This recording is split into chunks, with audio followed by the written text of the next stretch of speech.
நாக்குறீங்க. இன்னைக்கு இந்த விவசாய நிலத்துக்கெல்லாம் கிடைக்கிற சலுகை கொஞ்சம் கொஞ்சமா நிக்க ஆரம்பிக்கும்.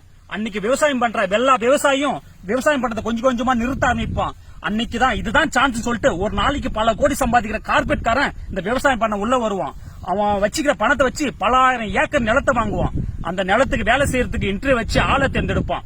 3 மாசம் 6 மாசம் விளைய வேண்டிய பயிரை கெமிக்கல் யூஸ் பண்ணி ஒரே மாசத்துல விளைய வைப்பான். அந்த விளைய வச்ச பயிரை 40 ரூபா 30 ரூபா விக்கிற அரிசியை நான் 15 ரூபாய்க்கு தரேன் 20 ரூபாய்க்கு தரேன்னு சொல்லி மார்க்கெட்டிங் பண்ண ஆரம்பிப்பான். இதையும் மக்கள் ஆசையா நம்பி வாங்க சாப்பிட ஆரம்பிப்பாங்க.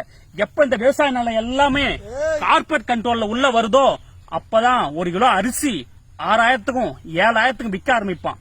அன்னைக்கு இருக்கிற ஏழை விவசாயம் எல்லாமே பட்னியை கடந்து சாக ஆரம்பிப்பான். காசு வச்சுக்கிறவன்லாம் அந்த அரிசியை வாங்கி சாப்பிடுவான். அவனும் ரொம்ப நாள் வாழ மாட்டான். ஏன்னா கெமிக்கல் யூஸ் பண்ணி இந்த பயிர் சீக்கிரம் அவனும் செத்து போயிடுவான். அன்னைக்கு கார்பரேட் கொடி கட்டி பறக்கும்.